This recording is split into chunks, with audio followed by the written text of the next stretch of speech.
Poetry का इनका combination है खूब चलता। मुझे एक प्रॉब्लम थी बचपन में, and please don't share it with anyone. मुझे ना बचपन में बिस्तर पे सुसु आ जाता था। सर आपको भी क्या?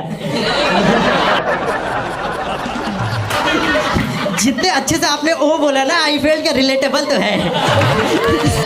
कभी हुआ है क्या? सब बच्चों को होता है। सबको हुआ ना, मुझे बड़े तक हुआ ना। हाँ, तो I tell you this story. ठीक है, तो ऐसा ध्यान से सुनना। तो आप लोग सब चाहते हो कि आपके सारे सपने पूरे हो जाएं, राइट? सब चाहते हो? सपने पूरे होने चाहिए, लेकिन सारे नहीं।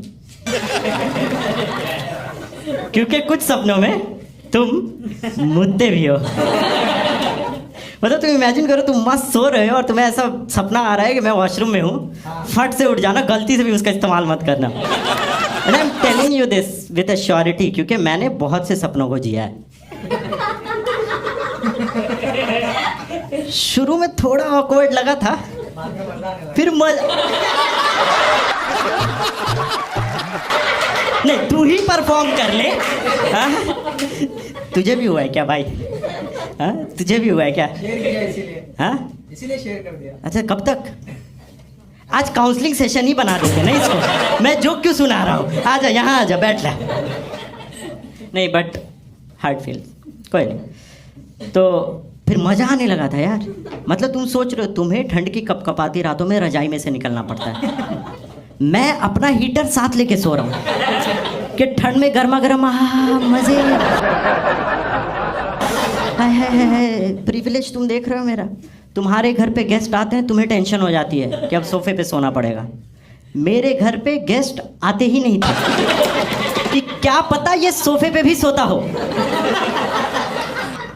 मेरी छोड़ो, घर वालों ने यूज करना शुरू कर दिया इसको यार। रिलेटिव ने बोला हमें स्टेशन तक छोड़ दीजिए, वो बोलता हाँ स्टेशन तक तो छोड़ देंगे, लेकिन आजकल ये गाड़ी में भी सो जाता है।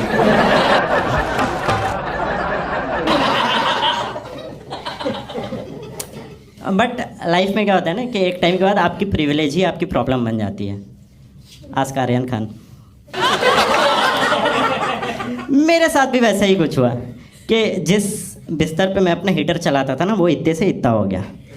मुझे चाहिए था नया गद्दा, लेकिन पापा को बोल नहीं सकता, क्योंकि उनको बोलूँगा वो पहले हाथ चलाएंगे फिर दिमाग। और ऐसे माहौल में अपनी बात रखनी है, तो I chose my 12th birthday. 8वीं में था, 12वां बर्थडे। मैं सुबह सुबह मस्त नहा धो के पहुँच गया कि मम्मी पापा आज मेरा बर्थडे है। पापा न्यूज़पेपर पढ़ रहे थे, उन्होंने बस ऐसा न्यूज़पेपर साइड किया और बोलते हैं तो क्या आज नए कपड़ों में मुतोगे?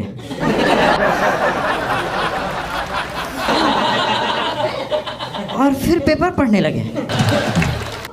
बट ऐसे में मम्मी रेस्क्यू पे आए। पापा सरकास्टिक होते हैं, मम्मी संभालती। उन्होंने पापा को समझाया बुझाया, रात में मेरे लिए मस्त नए चकाचक गद्दे आए। मैं मस्त खुशी खुशी सोने जा रहा हूँ, पीछे से मम्मी आके बोलती है सुन गद्दे नए हैं, प्लास्टिक हटना नहीं चाहिए। लेकिन मैं सोने गया, बाबू साहब तो राजकुमार है, प्लास्टिक की खरखर में नींद कैसे आएगी? तो मैंने प्लास्टिक दिया, हटा, और सपना गया।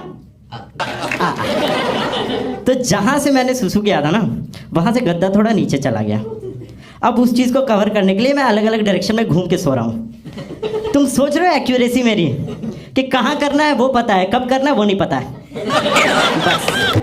और उस टाइम पे मैं 8th स्टैंडर्ड में था, तो मेरे स्कूल में ना एक प्राचीन प्रथा चली आ रही थी जिसे हम लोग चंचलता बुलाते थे, और कुछ लोग बुलिंग। उस टाइम पे कॉमन था, आज की तरफ वोक नहीं थे पेरेंट्स जो समझाते हैं ना कि नहीं बेटा काले को काला, मोटे को मोटा, चुतिया को चुतिया नहीं बोलते। उस टाइम पे ना ना ना ना हमारे अलग, हमारे टीचर्स बच्चों की रैगिंग ले रहे थे, वो उनको बुली कर रहे। टीचर अटेंडेंस ले रही है, मोटू पतलू कलुआ, कलुआ पे 3 बच्चे हाथ भी उठा रहे, present madam. Parents teacher meeting हो रही है, एक बंदा आके बोल रहा है कि हम कलुआ के बाप। टीचर भी पूछ रहे हैं 1 2 या 3, नहीं 4, नया एडमिशन आया है। और बात यहीं तक नहीं थी, बच्चे इतने हरामी कि वो टीचर्स को बुली कर रहे हैं। मेरे एक सर थे अतुल सर, उनको बच्चे दिव्या दिव्या कह के चिढ़ाते थे यार। क्योंकि ऐसी अफवाह उड़ी थी कि कंप्यूटर लैब वाली दिव्या मैम के साथ उनका अफेयर चल रहा है, जबकि ऐसा कुछ था भी नहीं। वो बेचारे तो अपना पेन ड्राइव से ही करवाने गए थे। अरे यार हंस रहे हो, मैंने खुद सुना था दिव्या मैम को बोलते हुए कि यार अतुल हर बार तुम गलत डाल देते हो, खराब तो हो गई। अब तुम सोच रहे हो ऐसे माहौल में अगर लड़कों को ये पता चल जाए कि मैं रात में क्या कारनामे करता हूँ, इतना बुली करेंगे मैं बिस्तर छोड़ो क्लास में शुरू हो जाऊंगा। बट मैंने राज बनाए रखा, लेकिन एक दिन राज पे से पर्दा हट गया। मेरा एक दोस्त था वैभव, और वैभव वो बंदा था ना जो वक्त से पहले बड़ा हो जाता है, जिसने हमें ये बताया था ना कि भाई पटाखे हाथ पे भी फोड़े जाते हैं, जिसने हमें वो बताया था कि भाई वहाँ से ना सिर्फ सुसु नहीं करते। वो बंदा मस्त कूल इंसान था हमारे क्लास का। तो मैंने उससे दोस्ती कर दी और उसने मुझे बोला कि भाई ऐसा करते हैं ना कि आज मेरे घर पे बैटमैन सीरीज़ देखते हैं पूरी। और मैं बैटमैन का बहुत बड़ा फ़ैन, क्योंकि मैं उसमें खुद को देखता था, क्योंकि बैटमैन भी रात होते ही अपना कारनामा करता है, मैं भी। तो मैं मस्त बैटमैन के कॉस्ट्यूम में उसके घर जाने लगा, तभी पीछे से पापा है टपली मार के बोलते हैं वापस रख बहन का बुर्खा।